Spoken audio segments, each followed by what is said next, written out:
A pre-Christmas miracle happened near the mouth of South Africa's Chalumna River on December 22, 1938.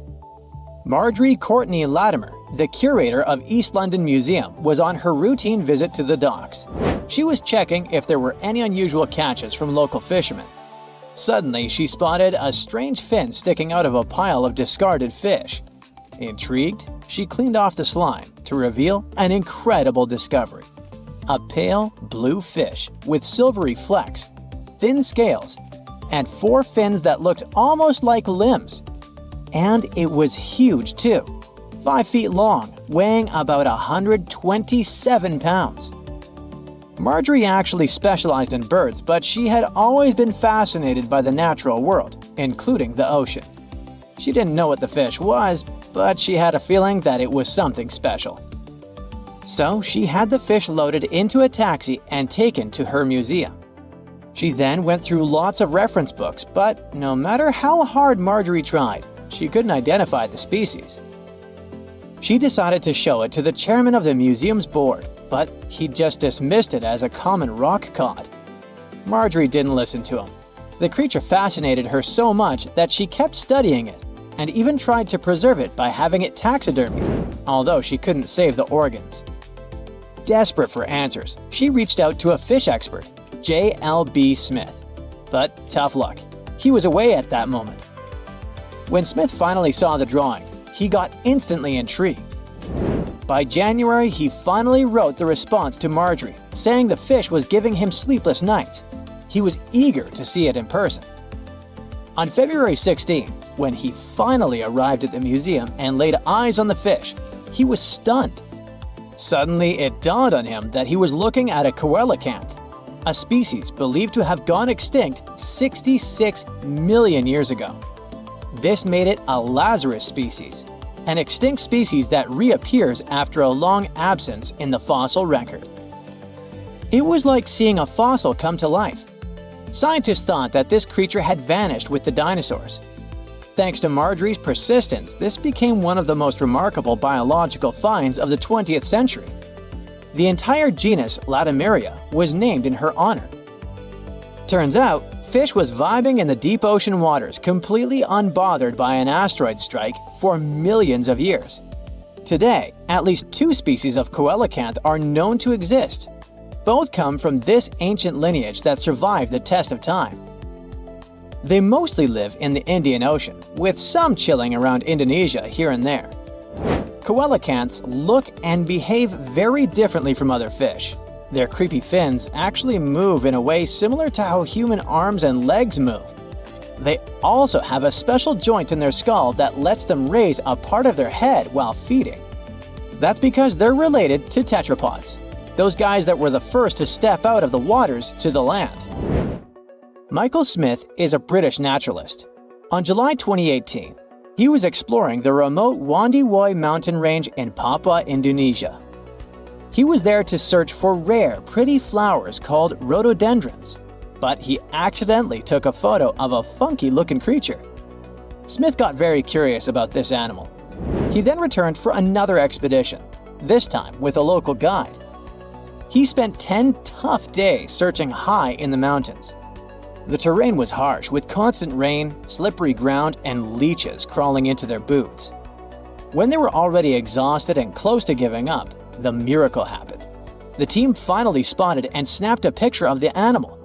This cute thing turned out to be the Wandiwoi tree kangaroo, the one thought to be extinct for 90 years. The first time it was discovered was 1928. It's a sad story. A biologist spotted it while studying the area, and this was the first and the last time we saw that animal. But as it turned out, it wasn't extinct at all. It's just a very elusive and sneaky creature.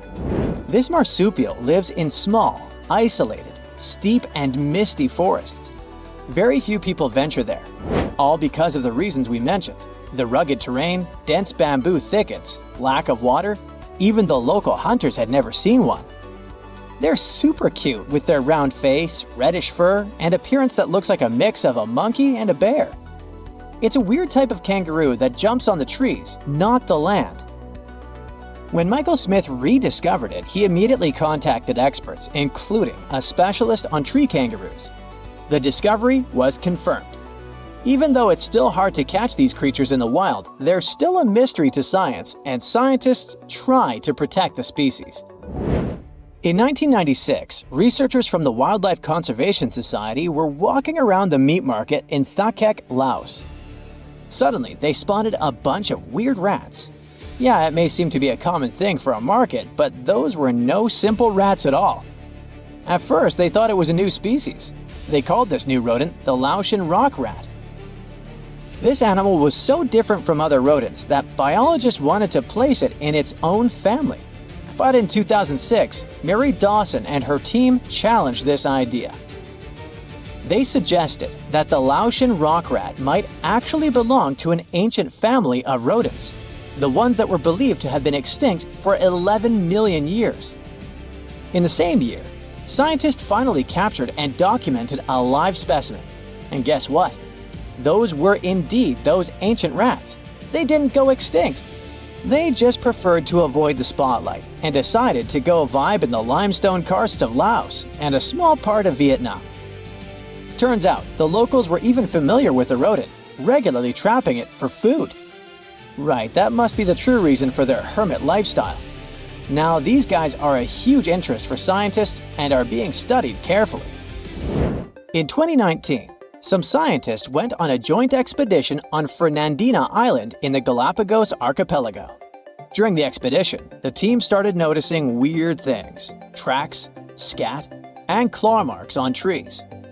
By following them, they suddenly discovered the culprit: a mysterious turtle that was sitting on a high elevation on the volcanic island. It was a lone female tortoise. They nicknamed her Fernanda. That's because they recognized her as a Fernandina giant tortoise, a species that was thought to have been extinct for 112 years. The last time we've ever seen this species was in 1906, when scientists found a male tortoise and sent it to the California Academy of Sciences. They thought that volcanic eruptions and extensive hunting caused the species to completely disappear. This was a huge deal. It provided hope for the survival of the Fernandina giant tortoise. Park rangers said that they saw signs of at least 2 other tortoises, so maybe they'll be able to find them soon. The Galapagos Conservancy has launched fundraising efforts to support further expeditions. In July of 2007, Luis Enrique Minguez was hiking in La Palma, a small island in the Canary Islands. He's a researcher in the Institute of Ecology and Conservation. While he was walking through the northeastern part of the island, he spotted an interesting lizard. The lizard was almost 12 inches long. He saw it near a forest trail, about 147 feet above sea level. Minguez took a photo of the lizard and shared it with his buddy researchers. After seeing the pictures, they realized that it was the long-lost La Palma giant lizard. This species was presumed to be extinct for centuries. They thought that it disappeared within the last 500 years due to being hunted by cats and habitat destruction. Unfortunately, even though they were super hyped up at first, things didn't go so well next time. They did some follow-up expeditions in October of 2007, and then some more, but they couldn't spot the lizard anywhere again since then. The lizard probably lived in very high and dry spots of the island. Researchers hope to discover at least some of the lizards in the future and help them thrive once again. What do Paris Hilton and Chris Hemsworth have in common? Well, apparently, they both want to bring animals back to life. But we're not talking about making your favorite pet live forever. Nope. These celebs are actually helping a science company bring back animals that no longer exist, like the mammoth, the Tasmanian tiger, and even the iconic dodo. If everything goes according to plan, these fascinating creatures could be walking among us again by 2028. This groundbreaking effort is led by a company called Colossal Biosciences. At this very moment, they're working on a way to revive the core genes of animals that disappeared from Earth ages ago. The idea is to replicate those genes using DNA from a close living relative. If that's all Greek to you, don't worry. We'll break it down a bit later. So, the mammoth is one of the animals they plan to bring back, and people are especially hyped about it. These incredible, massive creatures roamed parts of Africa, Europe, Asia, and North America until about 4,000 years ago. Some people might mix them up with modern elephants, but there are some key differences. For starters, they had huge curved tusks that curled inward and were used to dig for food. They also adapted to survive in freezing climates, like having 2 layers of thick fur to keep their blood warm. But mammoths and elephants do have a lot in common. The woolly mammoth shares 99.5% of its genes with its closest relative, the Asian elephant.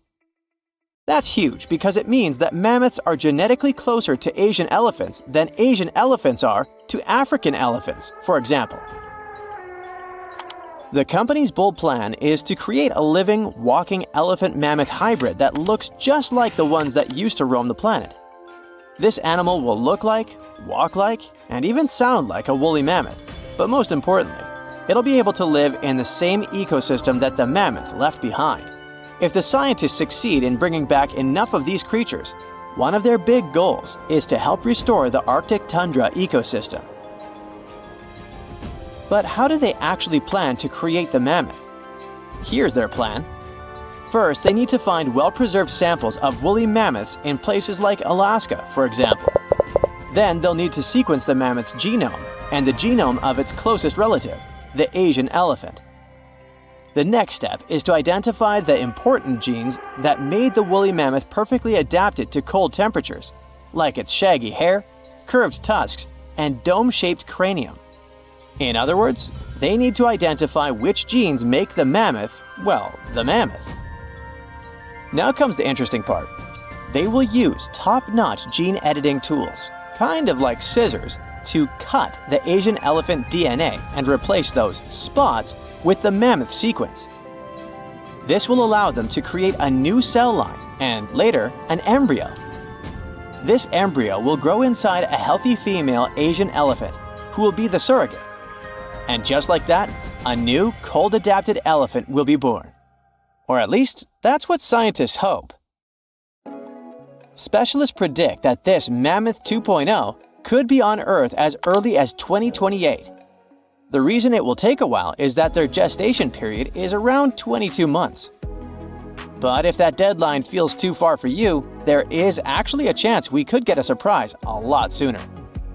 That's because some of the other animals they plan to revive have a much shorter gestation period, like Australia's thylacine, also known as the Tasmanian tiger. The company is also doing whatever it takes to give this animal a second shot at life. And the good news is that the process seems to be well advanced. Recently, the group announced that the Tasmanian tiger's genome is about 99% complete. This animal was native to the Australian mainland and the islands of Tasmania and New Guinea. A big part of the Tasmanian tiger population disappeared over 3,000 years ago. But about 5,000 of them kept roaming around until pretty recently. It's believed that the last thylacine passed away in 1936. To revive the Tasmanian tiger, scientists first need a sample of the ancient animal. So they took RNA molecules from a 110-year-old preserved head that had been kept in ethanol. The team was really lucky because it's rare to find old samples that are so well preserved, allowing scientists to use advanced DNA analysis techniques. And by that, I mean they did a full, complete analysis. By studying RNA samples from important tissue areas like the tongue, nasal cavity, brain, and eyes, experts were able to learn a bunch of interesting things about the Tasmanian tiger. They could figure out how its brain worked, and also what this beast could smell, see, and taste. By the way, these semi-nocturnal animals had a special appetite for small rodents, lizards, and birds. After finding the perfect sample, the process of reviving it will be pretty much the same as with the mammoth, but with an elephant as a DNA donor, of course. In the case of the Tasmanian tiger, its closest living relative is a small marsupial called the fat-tailed dunnart. Even though this animal is small, it is a ferocious carnivore. So experts believe the whole DNA editing process will work just fine with its sequence. Their goal is to turn a fat-tailed Dunnart cell into a thylacine cell. To accomplish that, they did more than 300 unique genetic changes into a Dunnart cell. So there is no doubt they're pushing all the boundaries to make the dream of reviving animals a reality. This project also plans to revive the iconic dodo. You know, that funny-looking bird from the paradisiacal island of Mauritius in the Indian Ocean? And here, things get a little trickier, since we don't know much about this creature, which has origins that go back about 23 million years. Basically, the only clues we have about what dodos looked like when they were alive come from a handful of drawings, paintings, and written descriptions from the 17th century. But since those pictures are all pretty different from each other, and only a few of them were based on real live dodos, we're still not 100% sure what they actually looked like. And as for how they behaved, well, we don't know much about that either. That's why reviving this long-absent legend will be super interesting and really enlightening. The sample they used to extract an old dodo genome came from a skull in the collection of the Natural History Museum of Denmark. And the dodo's closest living relative, which will provide the host cells, is the Nicobar pigeon, a gray bird with colorful features found in the Andaman and Nicobar Islands in India. If everything goes smoothly, in a couple of years, we might see the fabulous and iconic dodo with our own eyes. Reviving animals might sound impossible, but science and technology together can be a real game changer, not only by protecting today's animals, but also by restoring species that disappeared from the planet long ago. Actually, we've already pulled this off. A wild goat called the bucardo, also known as the Pyrenean ibex, went extinct in the year 2000. But 3 years later, scientists managed to bring it back to life, using a method pretty similar to what we've talked about in this video. It took 57 tries, but one of them finally worked, and a bucardo clone was born. Unfortunately, the animal only lived for 10 minutes. You might think that wasn't a success, but it was actually a huge step forward in the whole animal revival field. Now, specialists can only hope the project to bring back the dodo, the mammoth, and the Tasmanian tiger go a bit better.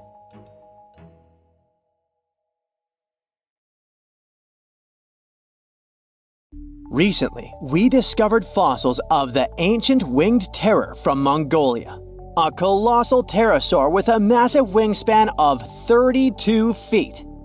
This creature was the size of a small aircraft, towering as tall as a large bull giraffe when standing on the ground. There's even a chance that this was the largest flying animal to ever exist. It lived around 70 million years ago in a warm, dry habitat filled with dinosaurs. This predator was stalking its prey on the ground. Baby dinosaurs might have been its favorite meal. We don't have a name for this Mongolian fossil yet, but it's a groundbreaking discovery as the first pterosaur of its size found in this part of the world. And it wasn't the only terrifying pterosaur. 70 million years ago, the Earth looked very different from today. Imagine a world where the continents weren't in their current positions, but instead were grouped together in different ways. There was no Atlantic Ocean yet. It was just forming.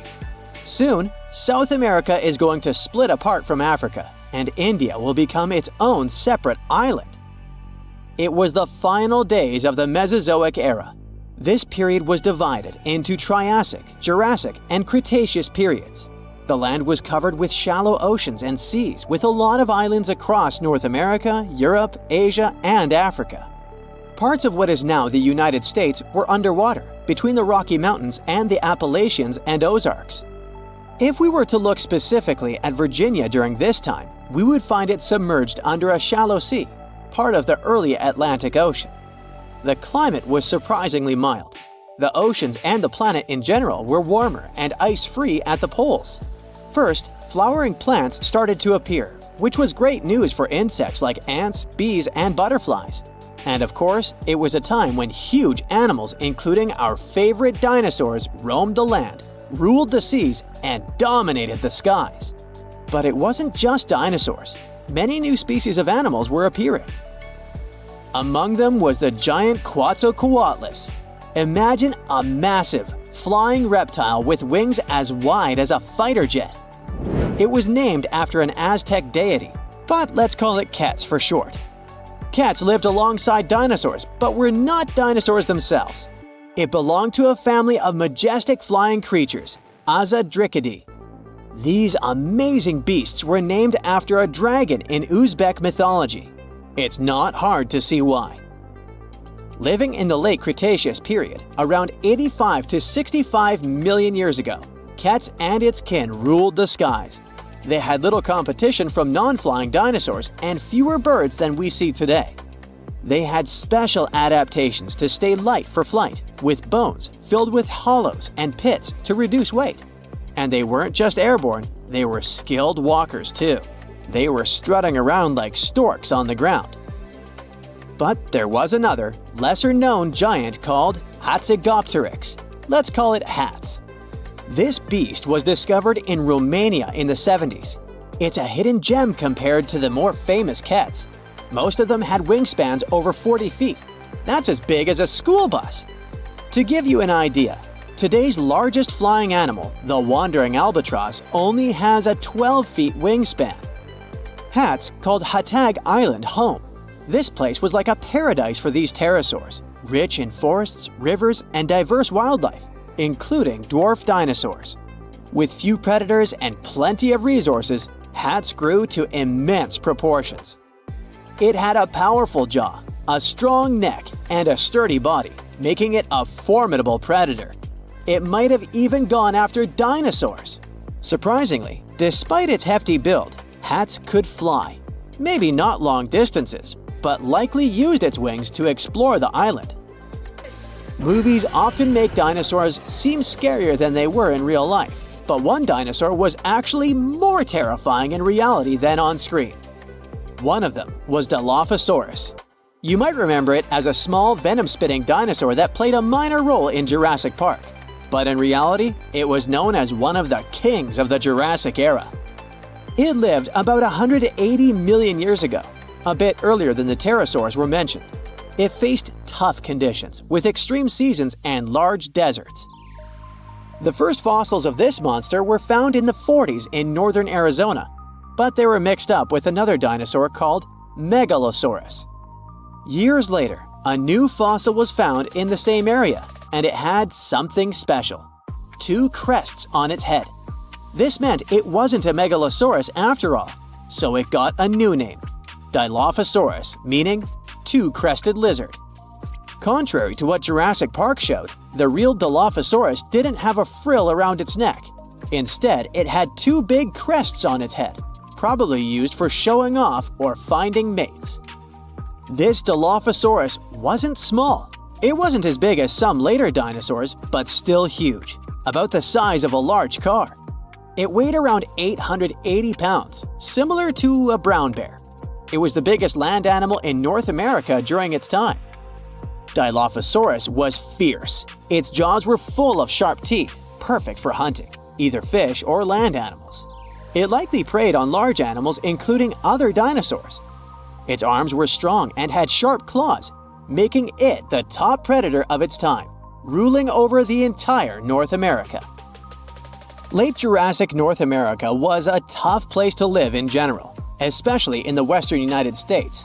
The dry seasons were harsh, and only the biggest dinosaurs could survive there. It was like a land of giants. But size wasn't the only thing that mattered. There were smaller dinosaurs that could hold their own.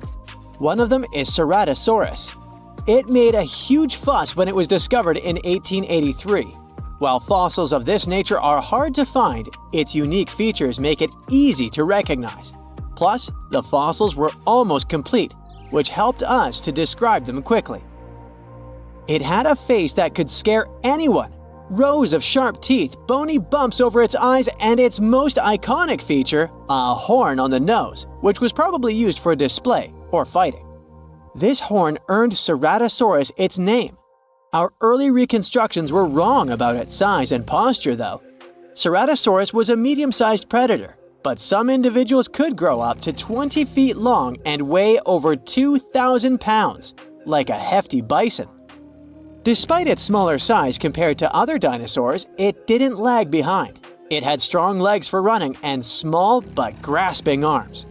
Ceratosaurus likely hunted a variety of prey, including other dinosaurs and possibly fish and smaller animals near water sources. Sadly, the reign of these majestic creatures came to an abrupt end around 66 million years ago. For a long time, we believed it was because of an asteroid impact. But our new computer simulations show that the main culprit might have been volcanoes. Volcanic eruptions spewed gas-filled lava for about 1 million years. This gradually caused the changes in temperature and carbon levels in Earth's atmosphere. The Earth became darker and more toxic. Surprisingly, the asteroid strike that formed the Chicxulub crater in Mexico might not have released as much gas as previously thought. Of course, it still had other devastating effects. It kicked up clouds of dust that dimmed sunlight and caused a rapid drop in temperature. It also caused a massive tsunami and made the climate situation worse. However, there's a chance that the extinction itself happened because of the volcanoes and the asteroid was just hammering a nail, although it's not fully confirmed yet. Whatever the reason was, the Cretaceous period ended and these incredible beings disappeared from Earth forever. 80% of the world's plants and animals were gone forever, not individuals, but entire species. Since the extinction of pterosaurs, the largest flying animals have been much smaller, so there's a chance that we're missing a link in our fossil records. Maybe one day we'll find it and reshape our understanding of bird evolution. Now, you can't find living dinosaurs nowadays, which is a good thing, mostly, but you can still meet some creatures that might have gone to lunch with them. The frilled shark, for example, is a living fossil that comes from a family of sharks that have been around for about 80 million years. One of the coolest things about it is its long, eel-like body that can grow as long as 6 feet. It has 6 pairs of gills on its throat, which help the frilled shark breathe in the deep, cold ocean where there isn't much oxygen. The shark can move very quickly, like a snake, to catch its prey when it least expects it. Little frilled sharks take an exceptionally long time to grow, up to 3.5 years, which is one of the longest times for any animal with a backbone. The Chinese giant salamander is another living fossil that can tell you what was going on Earth around 170 million years ago. Now, when I say tell, I really mean it, as it can make sounds like hisses, whistles, and barks, and even a noise that sounds like a crying kid. The biggest Chinese salamander found so far weighed 130 pounds, as heavy as 2 Dalmatians, and was almost 6 feet long. Giant salamanders like to be alone. Hey, I want to be alone. And will chase away other salamanders from their space, except when it's time to start a family. During the day, they hide and sleep under rocks. They can make a special substance from their skin that keeps predators away. Now, gharials are reptiles that have been around for about 38 million years. They live in India and Nepal in slow-moving, muddy rivers. Sadly, there are very few gharials left in the wild, less than 100. These creatures can't control their body temperature, so they need to sunbathe to get warm or cool down in the water if they get too hot. Their eyes are close together and face forward, which helps them see in 3 dimensions and judge distances more accurately. Gharials also have a transparent third eyelid that protects their eyes when they're underwater. They have over 100 sharp teeth, but they can't chew their food. Instead, they use their strong jaws to grab prey and then, swallow it whole. The alligator gar is a fish that has a family history of more than 100 million years. It still has some cool features from ancient times, like being able to breathe both air and water. It also has a special spiral-shaped intestine, like a shark. The alligator gar is one of the biggest and heaviest fish in North America. Just like an alligator, it has a long body and snout, plus a row of sharp teeth. But instead of legs, the gar has fins to help it swim underwater. The tuatara isn't a lizard as you might think, and isn't a dinosaur either. This New Zealand resident is one of the most unique animals in the world. Scientists love studying tuataras because they can help us understand how today's lizards and snakes evolved. One of the coolest things about the tuatara is its third eye, called a parietal eye, on its head. It has its own lens, retina, and a nerve that connects it to the brain. Scientists think it might help the tuatara know when it's light or dark outside and absorb sunlight to make vitamin D or help them keep their body temperature exactly right. Tuataras can live an extraordinarily long time, up to 100 years. Cassowaries are the youngsters on our list, as they've been around for only 60 million years. They have some things in common with dinosaurs, like their three-toed feet and how they breathe. Cassowaries love to eat fruit, lots and lots of fruit. This love of fruit helps the rainforest because when cassowaries eat the fruit, their bodies don't harm the seeds inside. As they move around the forest, they spread these seeds, you can guess how, with their own natural fertilizer, helping new plants grow. Cassowaries are big birds, about 6 feet tall and weigh over 100 pounds. They have a special claw on each foot that is 5 inches long, and they can use it to kick real fast. If they feel threatened, they can charge, kick, and even jump on someone. They can also leap up to 5 feet in the air. So, the best thing to do is stay far, far away from where they live. The order Notostraca is a group of crustaceans that you may know as tadpole shrimp or shield shrimps.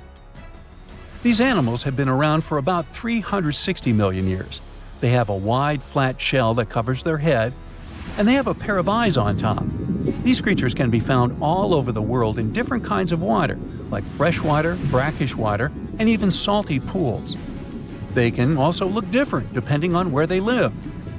Notostracans aren't picky eaters and can snack on pretty much anything, from plants to small animals and other shrimps. Some of them are considered pests in places like California rice paddies because they stir up the mud, which blocks sunlight from reaching the young rice plants. Sturgeons are some of the largest fish species on the planet. They live only in the cool waters of the northern hemisphere and never travel below the equator. Even though they are huge, sturgeons don't have teeth. They eat by sucking food off the bottom of rivers, gulfs, lakes, and oceans. Scientists believe that sturgeons came from a group of fish that first appeared around 419 million years ago, long before dinosaurs even existed. Their ancestors survived a big extinction event that wiped out 90% of all species and went on to become the largest fish in many rivers in North America and Eurasia. Sturgeons can live up to 100 years old or even older. Female sturgeons can lay up to 3 million eggs at a time, but not all of the eggs eventually turn into real fish. Our next hero, the Pacific lamprey, has successfully lived through at least 4 mass extinctions. Its ancient ancestors evolved over 450 million years ago. These creatures have cartilage instead of bones and a third eye, which is a special light-sensing organ on top of their heads. Instead of a regular jaw, they have a mouth surrounded by teeth. They latch onto prey and sup up body fluids like real underwater vampires. And although he wasn't living underwater, the story goes that King Henry I of England might have lost his life because of a lamprey. The English monarch loved this fish so much that he defied doctors' orders to stop eating its flesh. He got sick every time he'd have it, but the lack of bones and the unusual taste made the royal fall in love with it. As a result, he got some scary symptoms from eating lamprey and eventually passed away. Can you say clueless? The elephant fish, also called the Australian ghost shark, has been on Earth for around 400 million years. Even though they're related to sharks, they aren't actually sharks. Instead of bones, their bodies are made entirely of cartilage. These fish have a special shiny tissue in their eyes that can make their eyes look like they change color from yellow to green. Elephant fish can be pretty tough and will fight back if they feel threatened. They like to be alone and usually don't hang out with other fish. Horseshoe crabs also deserve the title of survival champs, as they've been around even before dinosaurs, since 450 million years ago. 4 species are still roaming the ocean from Maine all the way to Mexico. Horseshoe crabs are more like spiders than ticks than they are like real crabs. They have 9 eyes, plus extra light sensors near their tails so they can see really well. They breathe underwater using flap-like gills near their belly, and sometimes they use these gills to swim upside down. Every spring, when the tide is high, these creatures come up to the beach at night to mate and lay their eggs, and you can see hundreds of thousands of them.